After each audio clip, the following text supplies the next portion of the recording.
भी कैबिनेट की जो बैठक हुई है उसमें किसानों को ध्यान में रखते हुए आज रबी की जो फसल है उसके लिए एमएसपी को तय किया गया और आज इसी पर बातचीत करेंगे। एक बेहद खास मेहमान मेरे साथ जुड़ गए हैं, अनुराग ठाकुर जी, भारतीय जनता पार्टी के सांसद इस समय हमारे साथ सीधे जुड़े हुए हैं। सीधे उनका रुख करेंगे। अनुराग जी, सबसे पहले तो बहुत स्वागत है आपका इंडिया न्यूज पर।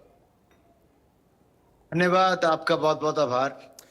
अनुराग जी, लगातार हम लोग देख रहे हैं कि तोहफे पर तोहफे, पहले आप लोगों ने आम जनता के लिए जीएसटी में राहत दी और अब किसानों के लिए भी बड़ा फैसला करते हुए रबी की जो एमएसपी है उसको तय किया गया। अब चूंकि किसान हमेशा हम लोग देखते हैं कि बड़ा केंद्र बिंदु में रहता है, सब लोग ये कहते हैं कि भाई किसान का भला होना चाहिए। ये जो एमएसपी तय हुई रबी की, इसको किस नजरिए से देखा जाए?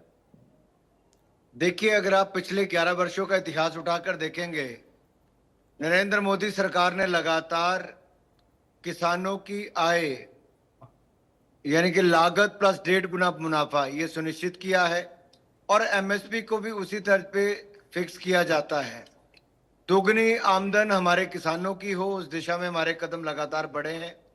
जीएसटी में जो कटौती अभी की है उसमें भी फर्टिलाइजर्स पे जीएसटी का टैक्स रेट 12% से कम होकर 5% होगा। तो फर्टिलाइजर भी सस्ता होगा, कमाई भी ज्यादा होगी। इसी तरह से ही बीच में हमने पेट्रोल डीजल के दाम भी 2 बार कम किए थे। तीसरी बात मैं कहना चाहता हूं कि हमने देश भर के लोगों के लिए जीएसटी 2.0 रिफॉर्म जो लेकर आए उसमें 99% आइटम्स पर जीएसटी के टैक्स रेट को कम किया गया है, जिससे लोगों की हर महीने बचत भी होगी और उनकी क्रय शक्ति भी बढ़ेगी, खरीद की शक्ति भी बढ़ेगी। तो चाहे किसान हो, आम उपभोक्ता हो या फिर हमारा व्यापारी हो, व्यापारी का व्यापार ज्यादा बढ़ेगा, फैक्ट्री वाले का उत्पादन ज्यादा बढ़ेगा क्योंकि जब उसकी डिमांड बढ़ेगी तो। लेकिन साथ ही साथ सेंट्रल गवर्नमेंट के जो एम्प्लॉयज हैं ग्रुप सी के और बी के, उसको देखा जाए तो उनके लिए भी जो बोनस किया गया उसकी भी बहुत बहुत बधाई और धन्यवाद प्रधानमंत्री मोदी जी का करते हैं। अच्छा अनुराग जी, एक चीज मैं जानना चाह रहा हूं, चूंकि जब भी किसानों की बात होती है इस देश के अंदर, हम लोगों ने एक बड़ा किसान आंदोलन भी देखा। चूंकि बार बार आप लोग ये कहते थे कि किसानों की आय को आप लोग दोगुना करेंगे, इसलिए हर वो फैसला जो किसान के हित में हो उसको करने की कोशिश सरकार की थी। ये एमएसपी के जरिए या किसानों को जो सशक्त करने की प्रक्रिया है, इसको किस तरह से और पुख्ता आप लोग कर पा रहे हैं? क्या वाकई में किसान आपको लग रहा है कि सशक्त हो पाएगा सिर्फ एमएसपी के जरिए, या और भी स्कीम्स के जरिए आप उसको और थोड़ा मजबूत करने की कोशिश कर रहे हैं? क्या आप कर रहे हैं सरकार, और किस तरीके से किसानों को सशक्त बनाने में भूमिका अपनी निभा रही है सरकार? थोड़ा सा और अगर इसको आप समझा पाए। अगर आप इसमें देखें तो पिछले कुछ वर्षों में दुनिया भर में फर्टिलाइजर्स के दाम यानी कि खाद के दाम जो है वो 3 गुना ज्यादा हो गए, डीएपी हो, खाद हो। लेकिन भारत सरकार ने पूरी सब्सिडी खुद वहन की, लगभग 2-2 लाख करोड़ रुपया सालाना उस पर खर्च किया, लेकिन किसानों पे बोझ नहीं पड़ने दिया। इसका मतलब है कि उनकी लागत नहीं बढ़ी बल्कि उनका मुनाफा बढ़ा है। दूसरा, जब आपको पेट्रोल डीजल के दाम नहीं बढ़ते हैं तब भी फायदा मिलता है, कम किए जाते तो मुनाफा बढ़ता है। तीसरा, आपकी एमएसपी की गारंटी के कारण मूल्य निर्धारित हो जाता है तो आपको लॉस होने का कोई चांस ही नहीं बनता है।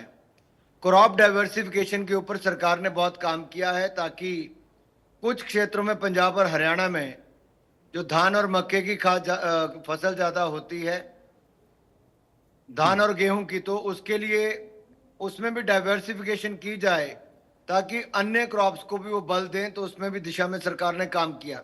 तीसरा, 1 लाख करोड़ रुपए का एग्रीकल्चर इंफ्रास्ट्रक्चर फंड ये भारत सरकार ने बनाया है ताकि वैल्यू एडिशन क्रॉप्स पे की जा सके। जब फसल के साथ वैल्यू एडिशन होगी तो उससे किसान को और लाभ मिलता है। नहीं, लेकिन अनुराग जी, जब भी आप लोग ये कहते हैं कि आप किसान को बेहतर या उसको और सशक्त करने का प्रयास कर रहे हैं, विपक्ष बार बार ये कहता है कि आपने लागत मूल्य हर चीज के बढ़ा दिए। अब अगर आप उसको एमएसपी दे भी रहे हैं या बढ़ा करके भी दे रहे हैं तो भी उससे उसका लाभ नहीं हो रहा है, और इसलिए किसान पहले की तुलना में सशक्त होने के बजाय और कमजोर हो रहा है। इन आरोपों को कैसे देखते हैं फिर आप? मुझे लगता है अगर आप इसकी गहराई में जाएंगे तो पिछले 8-10 सालों में तो खाद के दाम बढ़े ही नहीं, तो कीमत कैसे बढ़ गई? लेकिन एमएसपी के दाम बढ़े हैं। पेट्रोल डीजल के दाम हमने 2 बार कम किए हैं।